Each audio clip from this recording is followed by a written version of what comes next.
The St. Louis Blues have been linked to Buffalo Sabres defenseman Bowen Byram, and a lot of reports and rumors throughout the past week, the first week of free agency. Um, there's a lot of questions around Byram. Should the Blues trade for him? Is he a good fit for the team that they're trying to build, both in the present and into the future? If they do try to trade for Byram, which it sounds like they might be, what should they trade away in return? Which players and assets should be off limits? Who should be on the table? Um, and which other players should they target via trade this summer to go above and beyond what they've already accomplished this offseason? We're going to talk about all that and more today on Note News.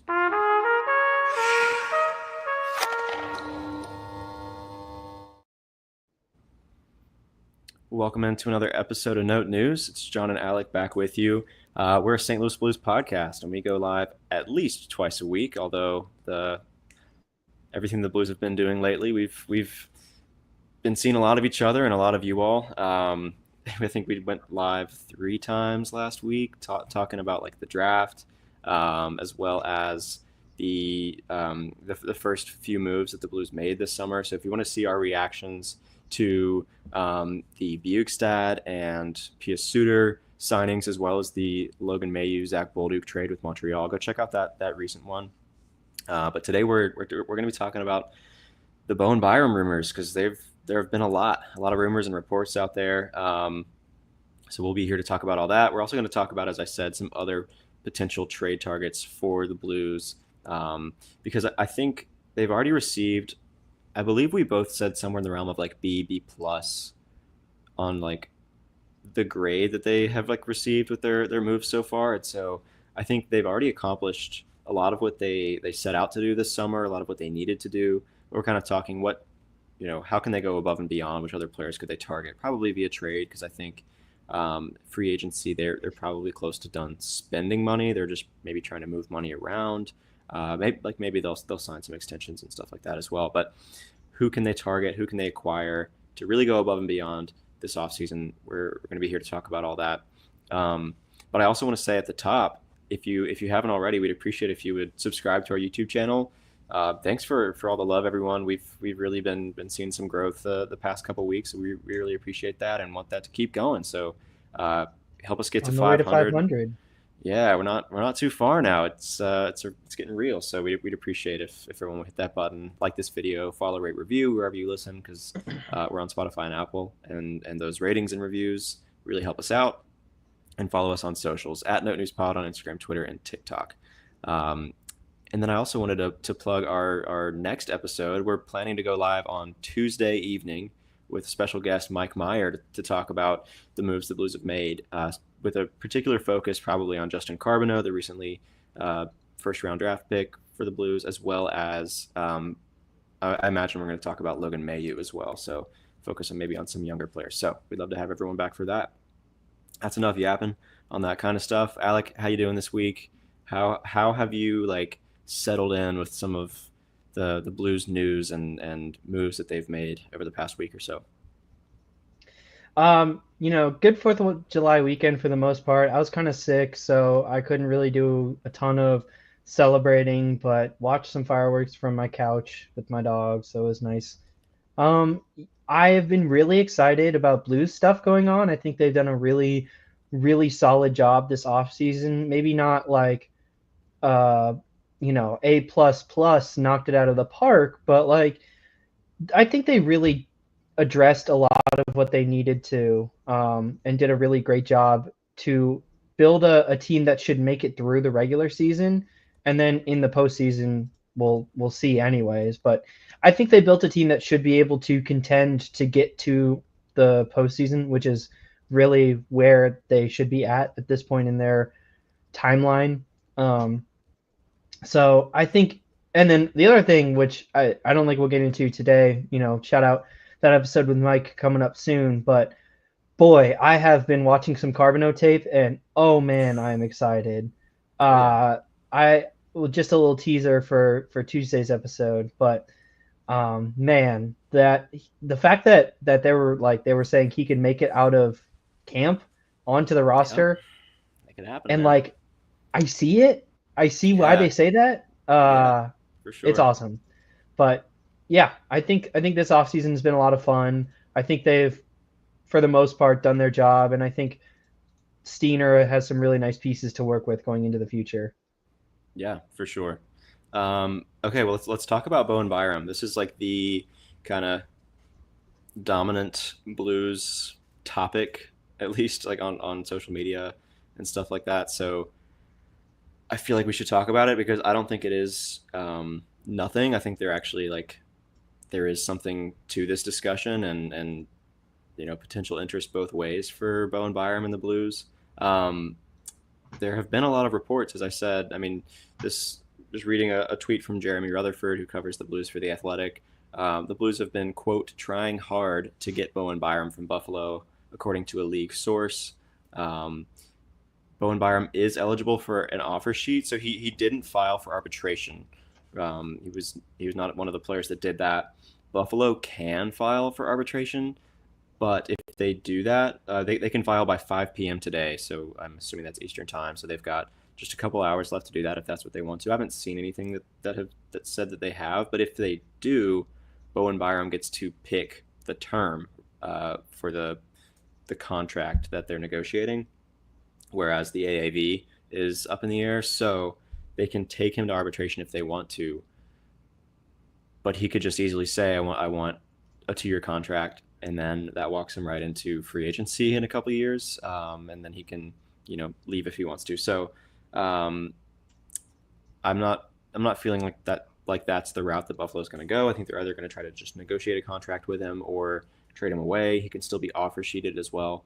I don't think the Blues are one of the teams that have been reported to be considering an offer sheet for Bo Byram. I think trade is the way they're going. I mean, like the trying hard part of that quote really stands out to me as something like there is a negotiation here, rather than just trying to sign an offer sheet. I think that negotiation is with Buffalo, not with Bowen Byram necessarily. Although maybe he is, if a contract extension is part of the deal, then there could be some negotiating there. But all that is to say, I think the Blues are trying to acquire Byron via trade, not via offer sheet. Um, but I mean, we should probably get into like a profile on Byram first, right? Like, what kind of player is Bo Byram? What does he provide on the ice? I think he really stands out as an offensive defenseman. He's an interesting profile. He does a lot of things really well. Other things he does pretty poorly. And from what I've seen out there, people are either all in on Bo Byram or they don't want anything to do with him. There don't seem to be a lot of people that are in between or kind of um, you know in the middle of that argument. But what are your thoughts on Bo Byram? What do you think he provides on the ice, and what kind of player he is? And then we can get into, is it a fit for the Blues, and what would it take to acquire him as well? Yeah, Byram is absolutely an offensive defenseman. I know there's a lot of mixed discourse on him because I know that Jay Fresh's model, who is one of sort of the premier like hockey analysts online and more specifically on Twitter, doesn't like him at all. Thinks he's like a total bust. Versus I think Dom's model is a little bit higher on him. Who's another?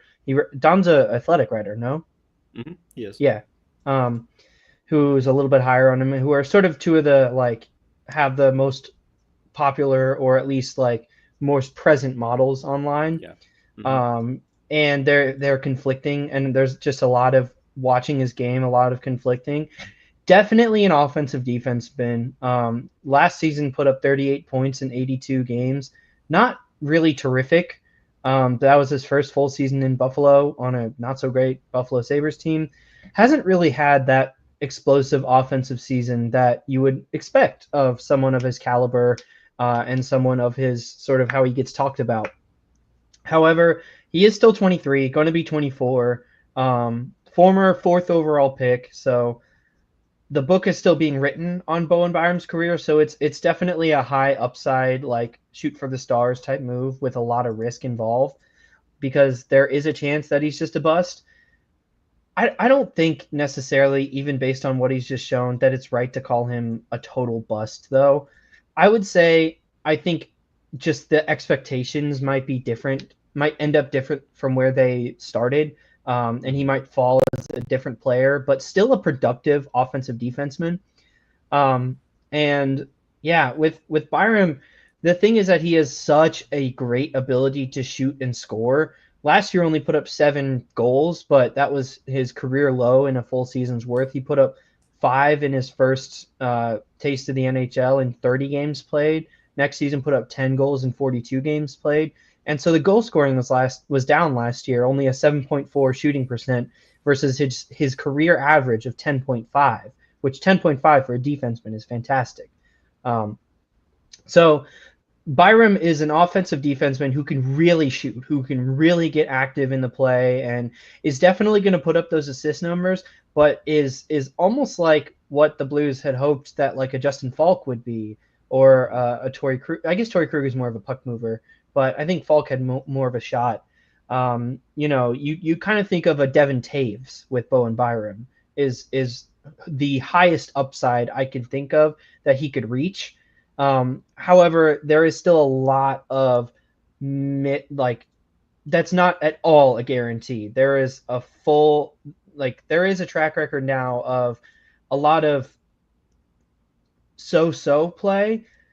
But again, this comes at the caveat that he was a 22 and 23-year-old NHL player playing his first full seasons who got traded in one of those seasons, and then his second season played on the Buffalo Sabres. So I'm willing to give him a little bit of leeway. However, it's still a huge risk. Um, so the thing with Byram is he's absolutely an offensive guy, can totally bring offense to your blue line. How much offense is yet to be seen, sort of. I think this is going to be a huge season for him, whatever team he ends up playing on.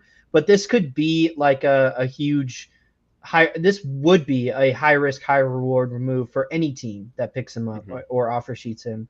Or if Buffalo ends up keeping him, it's a same for them. It's kind of risky to not trade him away at this point, just given where Buffalo is as a franchise. So, yeah, I would say with Byram, he's a goal scorer on the blue line, and there are, I don't know, 10 defensemen in the league who you can call that. So he's got a unique talent for sure. Definitely a mixed profile, and I totally get the mixed reception to him, but there is absolutely upside and risk with a player like Byron. Yeah, there definitely is. I mean, like as you said, he's got real offensive edge. This is something that's particularly top of mind for me. I just wrote an article for Bleeding Blue about Byram, and I'm thinking a lot about the type of player he is and where he fits. But like, I really like obviously his goal scoring is legit. His finishing ability is pretty top tier. Like that's where he shines. I think. Um, I really like his skating and his puck moving as well. I think those are things he does well, as you pointed out. And he can also handle big minutes. He in his career has averaged like just under 21 minutes per game, and then in the most recent season, 22:42 average time on ice per game. So I mean, there's a lot of stuff that he does really well, and there's also a lot of stuff that he does really poorly. I mean, defense seems to be just like the big general one. He does have an injury history as well. Like concussions have been a thing for him. Um, he hasn't had those issues in a little bit of time, and with concussions in a little bit. I think like a couple years. But anyways, defensively, as I said, he's below average. He's not great, and that comes both at even strength and on the penalty kill. Um, I think I think what's particularly concerning for him is a few things. Just he's pretty bad at preventing opposing skaters from entering the defensive zone. I think that's something that the Blues need to do a good job of. He doesn't hit very well, and he's bad at retrieving the puck. I think that's concerning just because of the way that they like to play in transition. Um, their style of getting it out of the defensive zone, puck retrievals is a big part of that. Um, and like so yeah, there are real flaws, real holes to his game, but he's a solid offensive presence. He can QB a power play if he needs to. He can handle those big minutes. He's shown, top four potential, even flashes of top pair potential. There's a lot to like, and there's a lot to be wary of. So, I mean, that's the case with any young player. I think for defensemen in particular, I can't remember what the I think Doug Armstrong said it the other day. Like the old adage for defensemen is like 200 games or something like that. Like you really want to give them time before you make a final judgment on them. You can the more experience they get, you can start to see before that like 200 game mark or whatever it is. But I think there is something to that. He's only 24 years old, and defensemen take a little bit longer to come into themselves, I think, and sort of establish the player that they're going to be for the rest of their career. But I mean, Byram is talented. He's raw in a lot of ways, and so it's an intriguing profile for sure. But do you think he's a fit for the Blues? Right, we sort of talked about the player that he is and what he provides on the ice. Do you think that fits in with what the Blues need right now, both short term and long term? Like, where do you think he slots in on this team if they were to acquire him? And do you think it's a good idea to acquire him? Do you think he's a fit?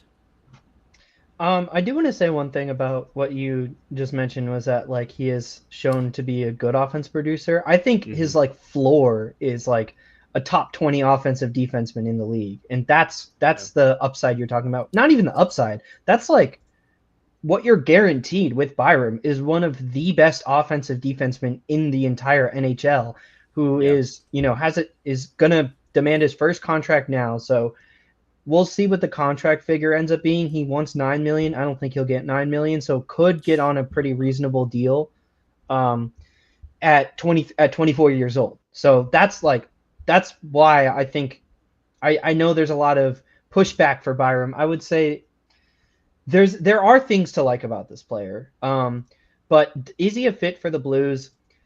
My take, I guess, maybe popping a little too early here on the episode, but my overall take on the Bowen Byram discussion is at this point, I would be out on Bowen Byram because of the Mayu edition. I think those are two very similar defensemen, not necessarily the same style of offensive defenseman. I think Mayu plays harder. I think he can move the puck better. More of that typical like offensive assist getter rather than a goal scorer like Byram. Because again, Byram's tool of goal scoring is like you won't have a defenseman like that. You'll have 1 to 4 every generation. It's just the rest of his game isn't really coming along. But I think the Mayu acquisition, like there could have been a Zach Bolduc plus like a future 3rd round pick trade for Bowen Byram. And I think that would have made a lot of sense, but they wanted it on the other side and didn't have to give up that pick to get a younger, more unproven guy. So I think how he fits on the Blues is a little bit redundant at this point with Mayu, and also adds a lot more risk to your blue line. You've already given away one of your best defensive forwards. Did bring in P.S. Suter, so that is something to be considered here. But you're really relying on the forwards to play defense here and the defense to play offense. Sort of, it's like pitching backwards, like backwards hockey here, which could work. I don't know. I can't really think of a team that's done it like that. Maybe the Kings when they won their cups were kind of, I don't know. But those are some weird teams.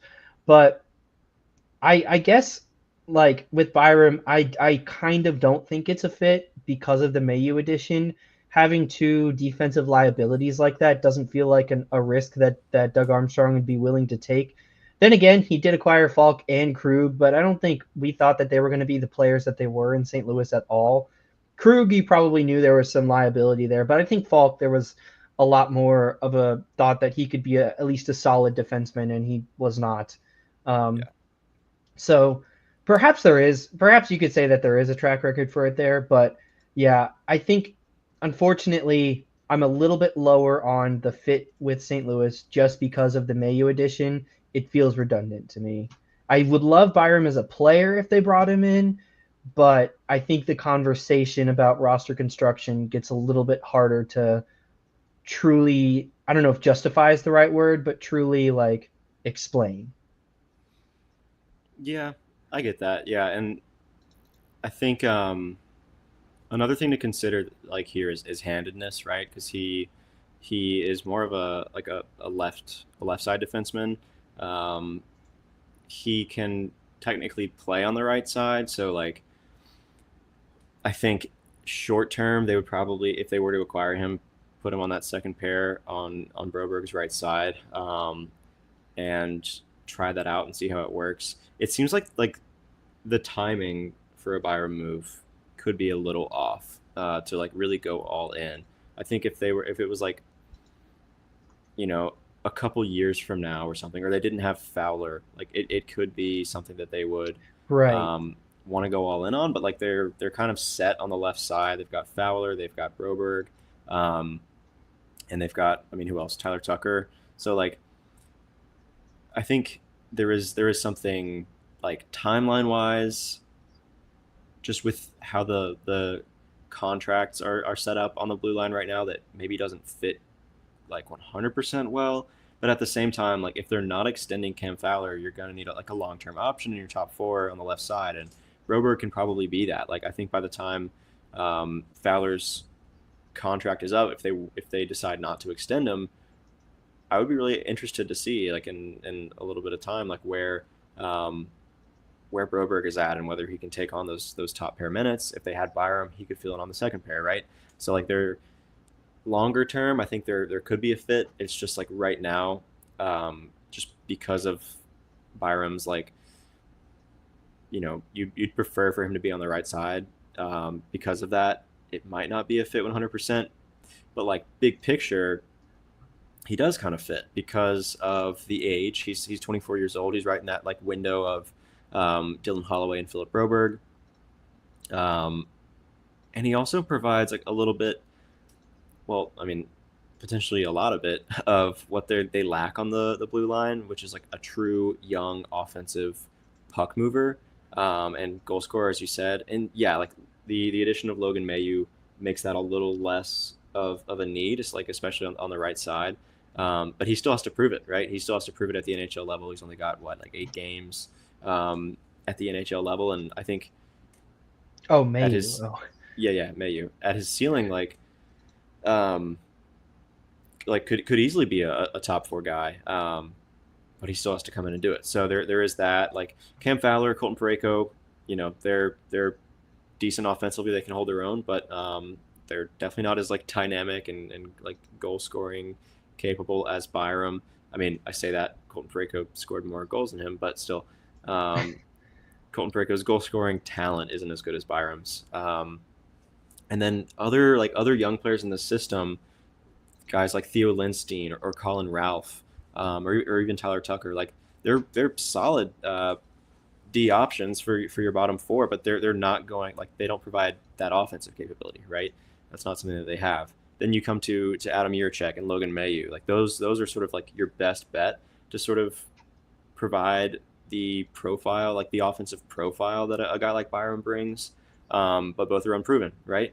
They might become those. They might become like that core offensive D piece, but like again, like I said, they're unproven, and you could argue that Byram is as well. I think, and that's sort of where this becomes an interesting discussion. But um, like given what he's good at and given his age and the Blues timeline, I think with that regard, it could be a good fit. It's just, is there a place for him with where the rest of the blue line shakes out? So those are my thoughts on Byram, and I think it also depends on obviously the return going the other way. Does he sign an extension, for how much and for how long? Like those are variables in this discussion as well. If you don't have anything else to add on like the fit or the profile of Byram, we can pivot to talk about the deal itself or a contract for Byram. Do you have anything to add? Um, no, I just wanted to like confirm. So, would you, John Poston, push the button?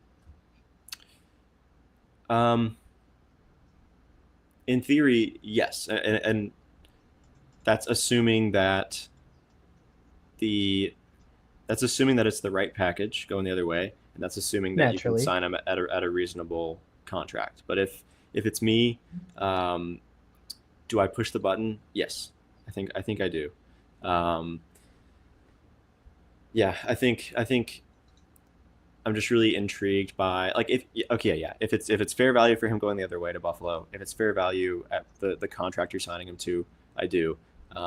Just because like he still has some growing to do for sure. I feel confident that under like a system like Montgomery's, that could really, um, I don't know, like stabilize him a little bit, like level him out a little bit. Monty I'm could fix just him. potentially, yeah, it's like I just know I could change him. Monty can work I wonders on him. I think there's just like He's done too much miracles on me. promise. Yeah, yeah. I think there's too much promise there and too much that intrigues me for me to just be out entirely. Um, so I think I would. I think I would. Okay. I think Yeah. I already said, but I'm probably not pushing a button. That's Unless really maybe, that's a pivot from you. That's a 180. I feel like the last time we had the Byram discussion, you were all in on acquiring him. yeah, it's because of Logan You, Maeve. you're not allowed to change your mind on these things, Alec. That's not how Oh, this okay. works. Then I'm in. All in. Okay. Jordan Kyrou for That Bowen Byram. that chat is how you negotiate. That's how you debate right there. Okay. Do you want to talk about like the deal, as in the trade going the other way, and like what would be a fair contract for Byram Yes. as well? Let's do that. For sure. So again, I think it's a trade. I don't think it's an offer sheet that the Blues are trying to do. I think it's I think we easier should to discuss both though. yeah. I guess whether it's a sign and trade or an offer sheet, like the contract itself probably wouldn't be all that Right. different. Do you want to start with a trade package though? Sure. Okay, so who do you think should be off limits? I think given what the Sabres are looking for, which is like young NHL ready players that move the needle, you got to assume that like Colton Parayko, Jordan Bennington, I mean Thomas and Kyrou are out. Like Justin Falk, I don't know if the Sabres want him. I doubt he approves a move there. So like guys like that don't really fit the window of what the Sabres are looking for or are obviously untouchable for the Blues. I don't think we really need to discuss those. But who else do you think is off the table? Let's focus on like younger, less established players. I think the easiest ones are Holloway and Broberg off the table. I Yep. mean, they're both better than Byram. Um, should sign extensions in St. Louis. We want them around longer. Uh, so I think those are non-starters for me. Yep. Okay, who else? I mean, Snuggerud, Dvorsky. Do we agree off Yep. the table? Cool, Yep. cool. I mean, they're keys to the future. Key They are the pieces. future. They are the future, and I think we can put Justin Carbono in that discussion as well. What do you think? Is he even allowed to be traded? Has that ever happened? I don't know. But yeah, I don't know. totally off limits. I mean, like, well, like I guess like theoretically or conceptually, do you think Carbono is like in that same discussion as Snug and Dvorsky as like untouchable prospects? So I don't think so, but I don't think now is when, or would be the deal that sends Carbono the other way. Like, I think maybe if there is just a perfect situation, trying to think of, I don't know. I don't know exactly the player, but like maybe like, okay, this isn't realistic, but just like the point I'm making, if you could get like an Artemi Panarin, who is going to be an impending UFA for Justin Carbono to the Wait, have Rangers, you heard something? Are the Blues getting Panarin? spread the word. Um, like I think I think Carbono would be a piece that the Blues would offer before Snuggerud and Dvorsky. But like I don't think that's really realistic. I don't think um, that given how soon he was drafted, like that would be giving up on a prospect, so early and just Yeah. yeah. So like I don't think he's in the same tier yet. as Dvorsky and Snug, but I think he will probably get there by season's end. I think we just have to see a full season of him in either college or at the NHL level. But I don't think he's there quite yet, but I Yeah. also don't think he's getting traded at all. Okay. What about like a first round pick? Do you think that is off the table? Would you be willing to part with a first rounder for Byram? For Byram, I would not, but I don't think it's off the table for Army and the Blues. I would not either. I think they shouldn't. Okay, but like, is there anyone else that's untouchable to you besides like the obvious players, as I said? Because like, it seems like Jake Neighbors would probably be the most realistic option that the Sabres would be interested in, the Blues would be willing to part with. Um, just like starting there, I think most everyone else that we haven't discussed already is probably on the table in terms of young players and prospects. So Jake Neighbors, what do you think? I think Neighbors is a movable piece. I have Yeah. another name that isn't really getting talked about that I'd be interested in. I think could potentially be the centerpiece of a Byram deal that would make both sides happy. Okay, let's hear it. What are your thoughts on Colton Ellis now that the Yeah. Hofer extension is signed?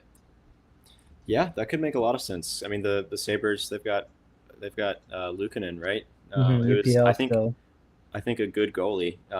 Like I think he is in a tough situation, but I think he is probably due for a solid year this season. Um, but yeah, I mean that could make a lot of sense. And I would probably It's some competition in that goalie room for them. yeah, I would probably be okay with that too. Yeah, Yeah, like I I think the like that Blues one. would be okay with that. I think given, Colton Ellis' timeline, he needs at least a chance to be a backup right now. Yeah, and Buffalo he's would not getting that in definitely St. Louis. give him that. And you give away Colton Ellis and maybe um, I don't know, a future third and then you're like 2028 second, or I'm just looking at the picks that they have right now. Some combination of picks and maybe like a Yeko because he's 6'5", or something like that. But yeah, I mean, I think to me, if I were making a Byram deal, my ideal situation is I'm probably not making the deal in the first place, but I would dangle Colton Ellis as the centerpiece of the Hmm. trade. I could see that. I could see that for sure. Um, I think just to go back to neighbors as well, like they just traded away JJ Paterka, right? They need to replicate some scoring on the wing, and I think neighbors could do that. True. I think I don't know that like I mean like maybe Torpchenko. I don't know that they'd be really interested in him, but I think like that's someone I'd be willing to part with for a guy like Byram. Um, Other than that, like I don't see many, if any, like NHLers um, that either the Sabres would be interested in or the Blues would be willing to part with. So I mean, like other I than mean, like Falk makes sense because they need a right shot defenseman, but I don't. Falk isn't. Yeah, like you Falk said, has, he's not. yeah, he's got some say over where he goes. So I'm sure that Mhm. the Sabres are on his no trade list. Any like what about prospects? I mean, like Adam Yurchek is in there. Theo Lindstein, Otto Stenberg, are any of those like players that you're potentially willing to part with for Byram? I mean, it's tough. Like we've been really excited about these players for a long time, but do you think they're on the table for Byram or any of these other names that we'll discuss in a little bit here? Um, Again, it depends if you're asking me or the Blues. I am. I of the three, I would probably be most willing to part with Stenberg. I think he's a nice supplementary piece, but I don't think he's like a Makes sense. deal breaker or a necessity by any means. Lindstein, I kind of like. And the thing about Unachek is like if he hits, are you even getting better? But that is an if. But Byram also isn't necessarily an established player. Like Hmm. I think the more the calculus is just hard to work out for a trade. I feel like now that Bolduc is gone and the wing depth is taking a Hmm. hit, Yeah. that's why I just don't think the Byron move makes sense at this point in the timeline, given the Mayu trade. Yeah, I could see that for sure. Um, like a realistic package. I'm wondering if like neighbors and a second round pick or a third round pick, or like, um, you package a prospect who's close with a pick, or maybe like neighbors and a prospect. Like I think you're probably piecing a couple things together. Maybe you can get like a depth pick back in return, if the value becomes too what's the word I'm looking for? Like swayed one way or the other. Um, but what about a contract for Bo Byram? Because as you said, there have been reports that he's looking for somewhere in the realm of like $9 million, which if that's what he's looking for, I think the Blues should be out. I think Like every NHL team is out on that. while I'm interested in Byram, and I did say like I would be um, probably pressing that button. I think if you can sign him, if you have to sign him at 9 million, that's just not feasible. So if that's what he demands, no, like absolutely not. Don't go near that. But if it's somewhere like 5 million, 6.5 million, and like that's a big gap, I know, but like I think 6.5 ish million, like that becomes more interesting because you're also paying for what he could become a little bit, not just what he has done so far. It's a little bit of both. It's like for a long term contract for a young guy like this. So I think if it's somewhere in that range, I would be like I would be interested in that. Um, but much higher than that, I don't know. I don't know that I do it. But what about you? I think if you're gonna acquire Byram, I actually think offer sheeting is the way to go. Um, Okay. I think because of what we talked about, the calculus of a trade gets pretty hard, with like what you're giving up and everything. Um, I think I think offer sheeting him, if you can get him under that threshold of the first, the like first and a third, which is like 7.3, correct? Around there. It's Sounds like above sounds good it's to me. above 7 million.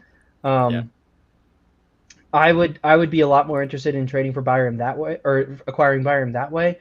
Hmm. Signing to an offer sheet of probably 7 million, probably a 5x7, 4x7, maybe 6 or 7x7, which is a huge risk for sure. Um, if again, this is if the Blues are just have to get this guy on the roster, that's the way I would go about doing it. I think it makes a lot more sense. Buffalo would then be forced to signing him to a potentially albatross contract, and could be reason for them to back out on a deal. And so you essentially get Byron for just a pick and already have him locked up, and then you've got a chance to really, like, I don't know, a real chance to have an offensive weapon on the defensive core. And if it doesn't work out, well, a $7 million contract a year isn't going to be unmovable in 2 or 3 years, or even next season. I think they'd keep him for longer than 1 year, but Yeah. um, that's totally something you can move off of by the time you get there.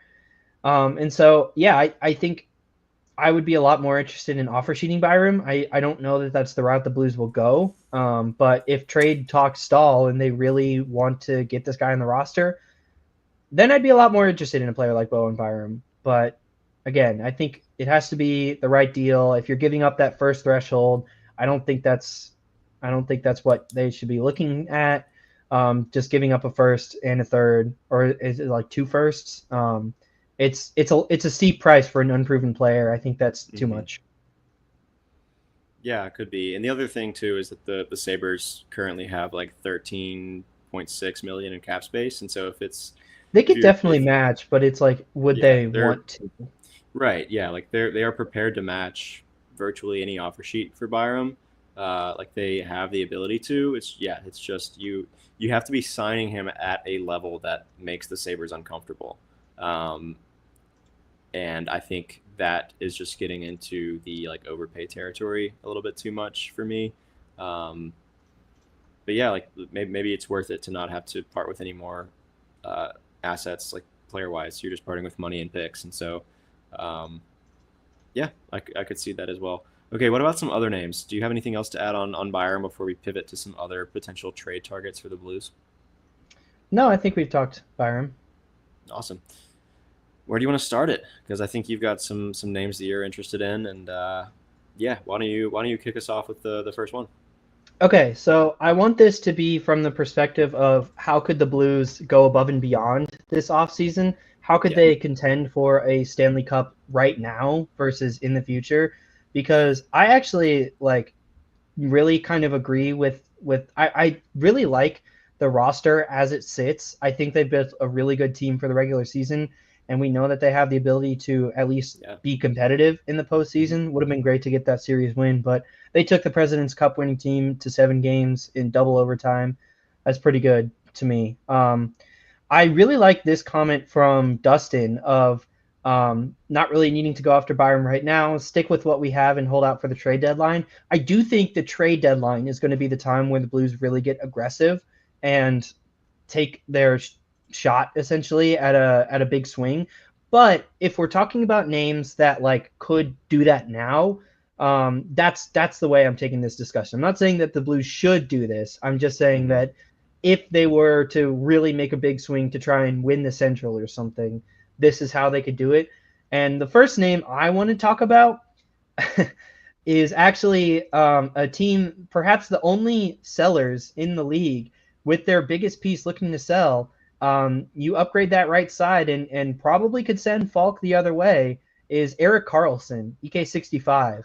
Um, I think Carlson is such a fun thought exercise of what if the Blues were to acquire him.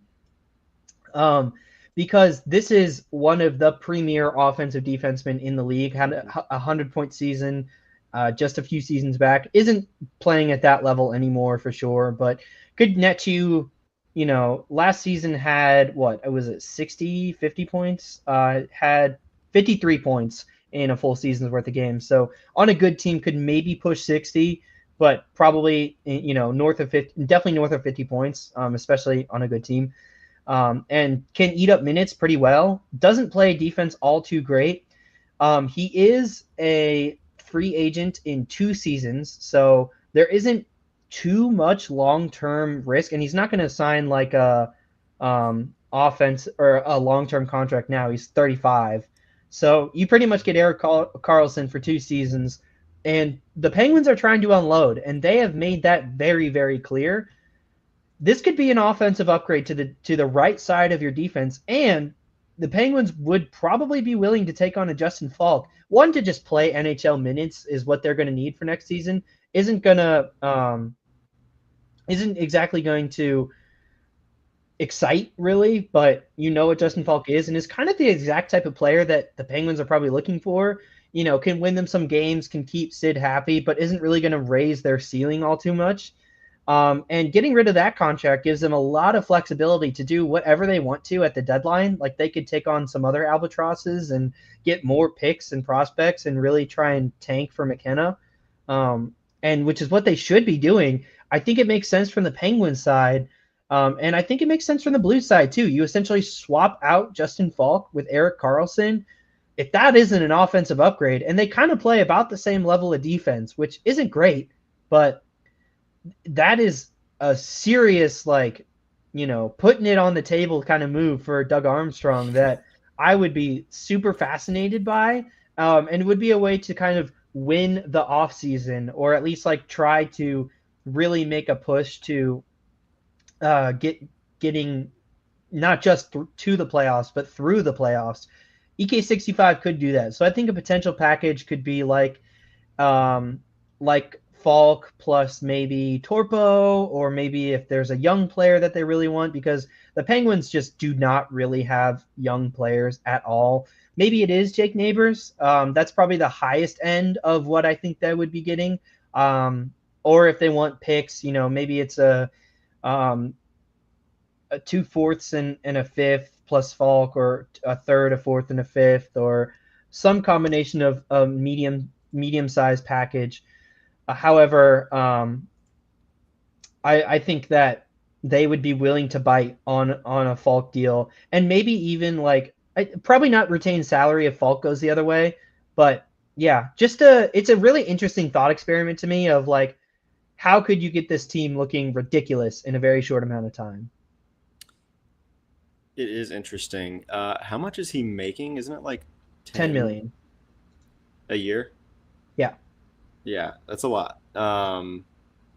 So that like If that. you give up a neighbors, maybe you can get them to retain like 1.5, and then he's on 8.5, which is much easier to stomach, I think. Yeah, potentially. I think they're gonna have to do. I mean, you've got Crew going on LTIR, so you've got some room freed up there. If Falk is going the other way, then I mean you're fine. But That like, creates the space, right? yeah, the only thing like it would be great. It would be great if we could get them to take Falk and we get Carlson in return. It's just you're gonna have to give up something else for them. I think it's not enough to just put them in a worse position so that they can tank more easily. I think they're probably going to be looking for futures of some kind, picks or prospects, and so it's just how much are you willing to part with. Um, if you can get Falk to Pittsburgh like that, I mean that you're upgrading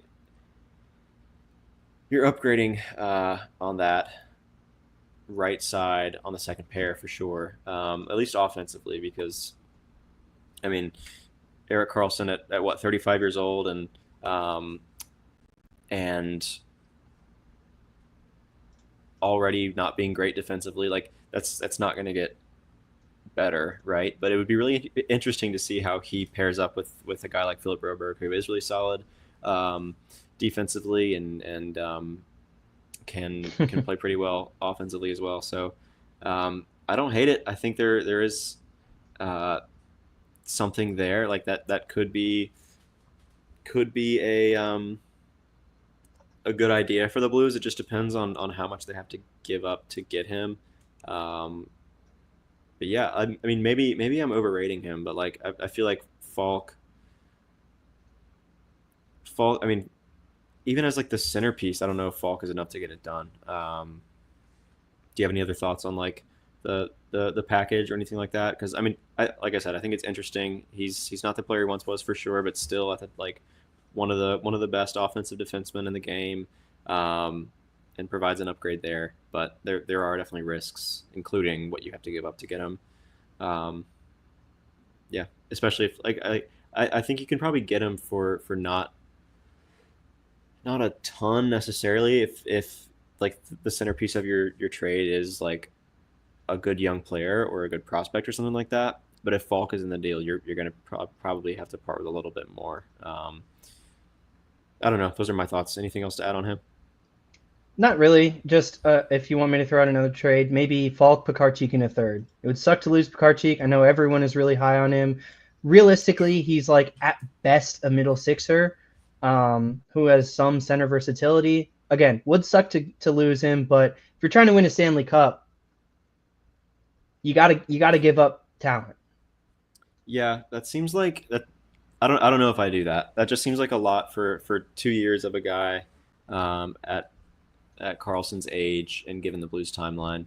Um, but I like the thought. I like the thought for sure. Just Um, imagine Pareko Fowler, Broberg Carlson, Mayu, and Tucker. Tucker I mean, that's pretty nasty. be definitely a fun blue line to watch. Keep you interested. I think. Um, what about another Penguin who, by all indications, is going to be um, on the way out of Pittsburgh probably. Brian Rust, right there. He's a right winger. He's younger, a little bit younger at 32. Is he 33 yet? I Um, think he is. but I mean, like he is, I believe, only making like 5 million a year, Mhm. and he signed for I think three more years. So um, you've got that cost control, and you've got a few years of them. And I think the only thing with Russ is that there's a lot of interest in him. The demand is high, and he's a guy who's really good offensively. What like 30? I'm gonna pull up the stats here. I think like 36 goals this past season. Let's see. Yeah, so in 2024-25, oh no, 31 goals. I don't know where I got 36 from. I think that was 31 Raquel. goals. Maybe that was his 82 game pace or something. 31 goals, 34 assists, 65 points. So like pretty balanced offensively, providing some goal scoring and assisting there. So I mean, like, what are your thoughts on Rust? I think in some ways it could be like a pretty similar package for Rust. I mean, like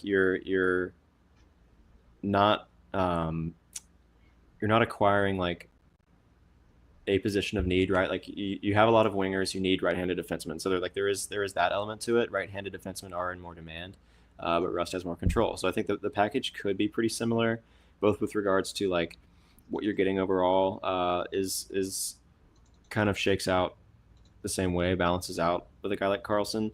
Um, but you've also got like you know more certainty with the cost and the term there. What are your thoughts on Rust and how he fits in with the Blues? I mean, he would probably need a top six spot though, so you're like bumping someone down, whether it's like maybe Snuggerud playing on the third line or something like that. But yeah, what are your thoughts on Rust? Um, yeah, maybe I'm too close to the situation because I know a lot of Penguins fans and we talk a lot. They love Rusty. They absolutely like Yeah. adore this guy. And I've always thought that in my mind that he's just not like how Penguins fans talk about him. I thought he wasn't like that good.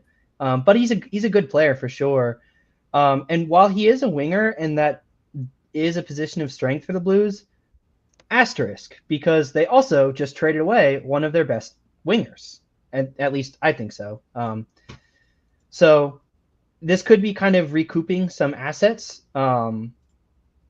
and instead, picking up a player who can help you for seasons to come. Like it isn't necessarily a young player, but like you said, he is under term, so there's at least flexibility that way. Um, and so I guess my thoughts on Rust are I'd be interested by the move. If the package isn't too great, then sure, why not? But it's not really a button that I'm like clamoring for the Blues to press because I don't know that it makes. I think it shores up their winger depth and makes it back to that like excellent elite tier that they were in. That maybe they're still in, but maybe they're not with the Bolduc loss.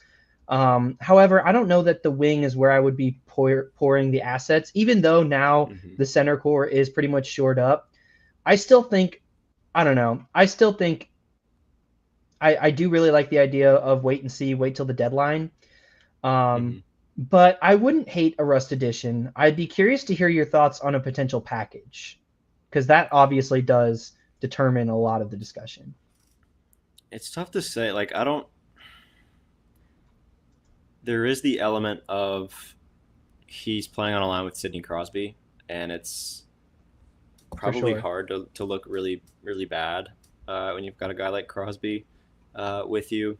Um, so like he did have a great season, asterisk, alongside Sidney Crosby, but also like the Penguins weren't very good, and he still had a great season. So like um,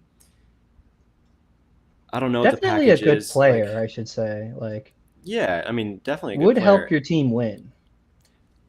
The reason I bring him up is less of I'm super interested in him and more of there's a lot of buzz around this guy. He's probably one of the guys that's on the move, um, and like you said, would help sort of recoup what you lost with Zach Bolduc.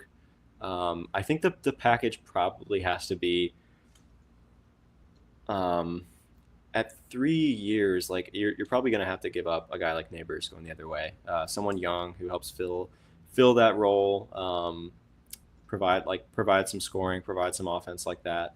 Um, I think yeah, like I think they're looking for futures. They're not looking for a guy like Falk for this. Right. So yeah, like maybe it's neighbors, maybe it's some prospects and picks or something like that. I haven't done a lot of thinking on this one, so like I don't have like a big package in mind, but maybe it's neighbors and um, I don't know, like a center prospect or something like that, which Hmm. would be tough to part with. Like maybe I doubt Zach Dean gets it done, but someone else in the system If you can trade them, Zach Dean, that'd be awesome. would be awesome. Anyways, do you have any thoughts on a return or another free agent you want to talk about? Um, Or not a free agent, trade target. right. Excuse me. I would say, in terms of return, I think you could probably get it done with like, we just don't have second rounds, but maybe, I mean, a first round pick straight up would do it. I think, Hmm. maybe like a sixth or a seventh to throw in, but I think a first round pick gets it done. Um, and I think with with Rusty, you probably are looking at like 2 to 3 prospects slash Jake Neighbors. Um, uh, maybe picks thrown in, but I think probably the Blues would be more willing to give up some of their depth on the wing, like through the pipeline, which they have so much of. Maybe it's an Otto Stenberg, like maybe it's Stenberg and Neighbors, or maybe it's Stenberg and a third and another player. Um, I kind of want to get your thoughts on, and this is sort of responding to Ace's question in the chat. I kind of want to get your thoughts on just the idea in general of trading Jake Neighbors. It seems like that's the last real piece to go. Ace in the chat says that he needs to step up his game, and so sending him away could end up being a really good move, basically. And so, yeah, I want to hear what you think about just like, should the Blues be looking to move Neighbors, or is it more like he could be a piece if they want to swing a big deal? I don't know if I'm in the camp that like I want Neighbors out or I think they should be moving him because I think he's a valuable player and that I don't have like I mean he's a young guy who still needs to develop in a lot of ways, but I don't have like a lot of qualms with Jake Neighbors' game or what he provides. Like I think he's a really solid player, um, exciting young guy. I mean like last year was like really excited with the season that he had in 2023 24. I mean sort of his breakout year was really exciting. Scored what was it, 27 goals, Mm-hmm. yeah, and then 22 22. this past season, but played all 82 this past season and set a new high in points at 46. So like he to me is a solid young player. I think he's like definitely an NHLer, middle six guy. Um, and while like it would be tough to part with him, I think the reason that I am including him in a lot of these like trade proposals or like conversations is just that like he is um he's maybe a little bit more replaceable than some of your other guys. Like Right. he's a good player and he fits in their timeline, and you need players like that that can score 20 25 goals in your middle six because like I mean in the modern day NHL your third line needs to be able to score as well, and Jake Neighbors does that. Um, but he feels like a more easily replaceable player, either out in free agency on the trade market or within your own system, than a lot of the other young guys that you have. Whether it's a young center like Dvorsky, like center and right D are like the you know most scarce positions right now. Like centers and right D are so You mean valuable, in the and NHL? in the NHL, and even if their production is something similar to Neighbors, just like positional value, the other pieces that the Blues have just feel more valuable to me.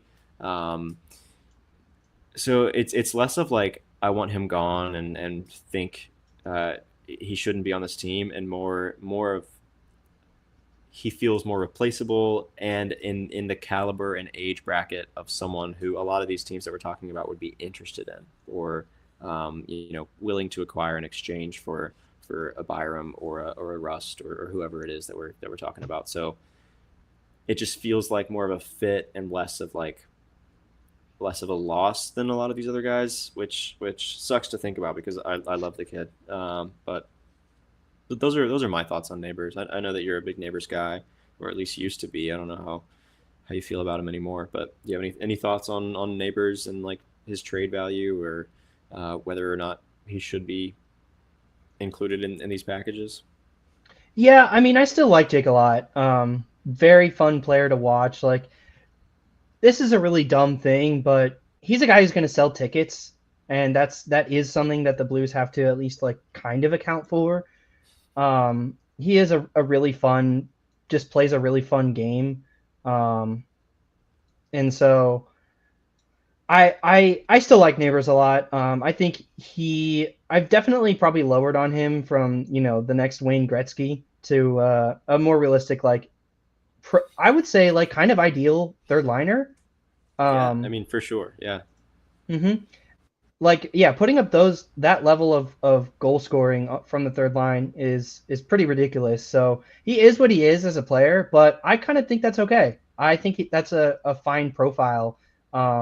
And yeah, he does have the most heart on the team. So well, I'm probably go ahead. I was just gonna say, who else that sounds like to me is Justin Carbono. Like the fans love that kid, and he has that heart, that physicality, uh, and can Carbono's score. better than Like Neighbors though.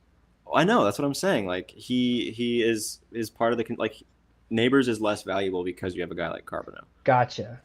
Is Gotcha. is part of my consideration as well. hmm Sorry to Yeah, cut you off. I see that. No. I see that. Yeah, I guess last question for me. I think Matt raised a really good question. Is like adding Neighbors or is adding O'Brien Rust better than just keeping Jake Neighbors and letting him develop? Yeah, maybe not. Maybe not. I I probably I mean personally I probably wouldn't pull the trigger on Russ. And if you can like if you can if Army can pull a fleece job on a guy like Russ, then sure. Like they probably need a little bit of scoring right now. I like the forward group a lot.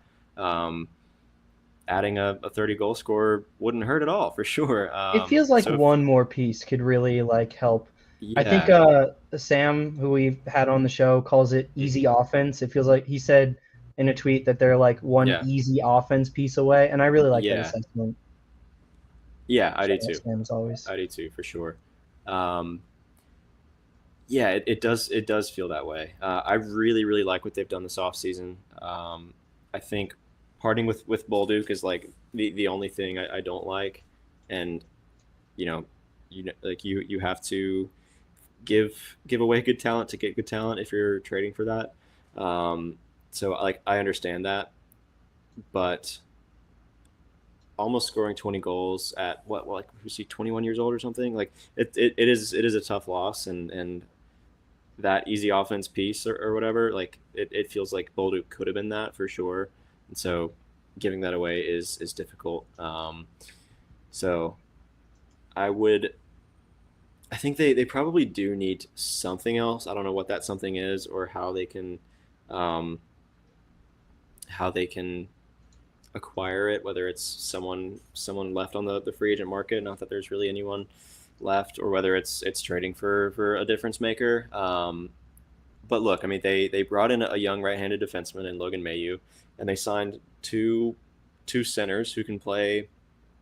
One of who can play pretty much anywhere, but in the middle six, and the other guy who can play on the bottom six. And so, um, center and like right-handed defenseman, as I said a couple minutes ago, like those are the scarcest, most in-demand positions in the NHL, and like every player the Blues have acquired this offseason have been in those positions. And so I really like what they've done. But yeah, I agree. Like potentially one more piece away from like an A type offseason or something like that.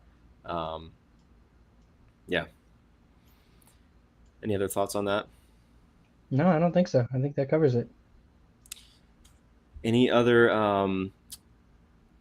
Any other trade like trade market or trade targets that you want to talk about? I mean, like we've already had the Marco Rossi discussion. It feels like that probably isn't happening, especially like with what the Wild wanted to do this summer, and weren't able to do in getting a center. I think they wanted Brock Nelson, and that never happened. And um, I think they're probably looking to keep Rossi. We talked Byram, Rasmus Anderson. The I just don't know what you give up to acquire him. I don't either. Um, I'm not really sure what Calgary needs right now. Um, They need centers and they need scoring. They need Zach Bolduc. They should give who Montreal a doesn't? call. Who doesn't need centers and scoring? That's my question. Yeah, they need anything other than Dustin Wolf. Yeah. Any other players you want to talk about? I mean, Rickard Raquel, Jared McCann, we've talked about. You've mentioned Barzal a couple times. Oh yeah, I forgot I wanted to talk about Barzal. Barzal would be awesome. Oh man, he's my dream acquisition. I mean, that's a long-term center answer. You wouldn't even need Dvorsky to become a 2C because you've already got Matt Barzal. And hey, if he starts to regress, that's right when Dvorsky would be ready anyway. So it fits the timeline like perfectly. He's 28, going to be 29, um, and is one of the premier offensive threats in the league. Um, like as a goal scorer, as a playmaker, assist getter, he can really do it all. New York is kind of in a weird spot. They have potentially some big contracts to hand out, and they're just have been shopping guys around, like Bo Horvat, obviously. And so, yeah, I'm totally Barzal's my dream, as I said, and I would absolutely love if we could get our hands on something like that. I would give up a first for Barzal in a heartbeat.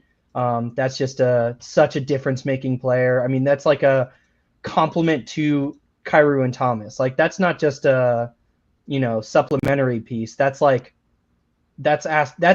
addition of like that big Brady Kachuk level player that fans have been asking for is Matt Barzal. Mm-hmm. Um, so I would totally give up a first and Pekarchik and probably more, because again, I think the timeline fits really, really nicely.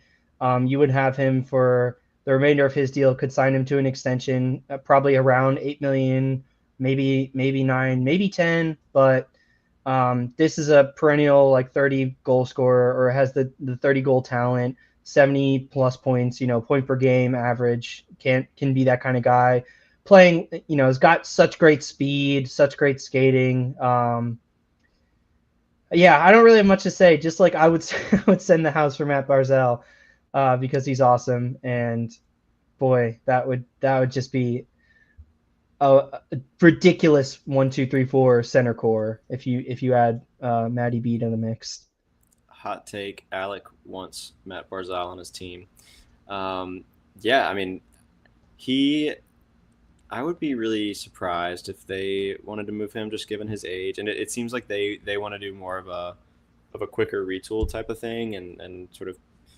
I mean, given the draft that they Who just had, doesn't? I think they're well equipped to do something like that.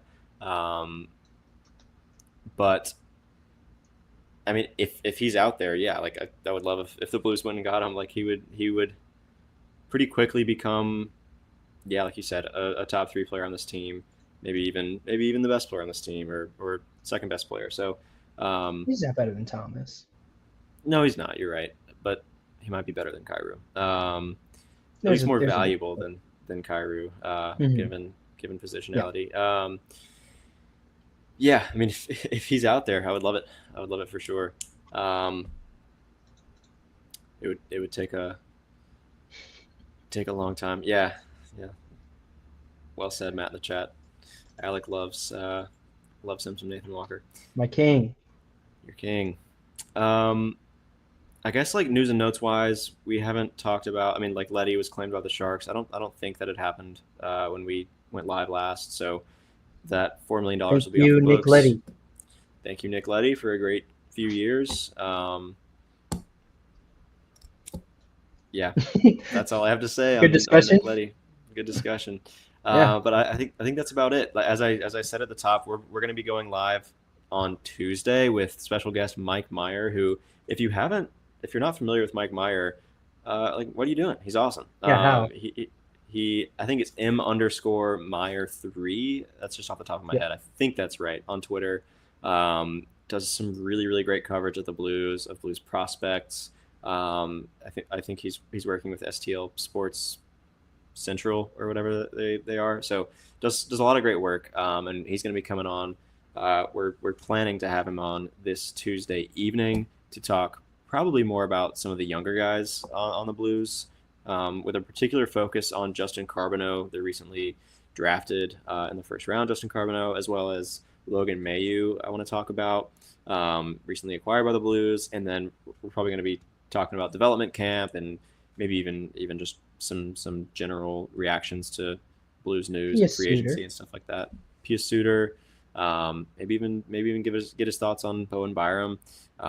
So if you want to join us for that discussion, we'd love to have you back. As I said, Tuesday evening, so keep an eye out for that. The best way to join us again and to hear updates about that is to subscribe to our YouTube channel. We really appreciate those that have done that already. Help us get to 500. That's a big milestone, big goal for us. So we really appreciate the love, and hit that button if you haven't already. Like this video, follow, rate, review wherever you listen. We're on Spotify and Apple. It really does help us out. And then follow us on socials. We do a lot of great stuff over there. Instagram, Twitter, and TikTok at Note News Pod. Post a lot of great stuff. Announce when we're going live. Post memes and graphics and reels, like short form videos. If you miss an episode, you can watch some of those and stuff like that. So we'd love to see everyone on all those platforms. Thanks for all those that engage with us. And thanks for an active chat. This was fun. We will see you next time on Tuesday. And of course, as always, let's go Blues. Let's go Blues.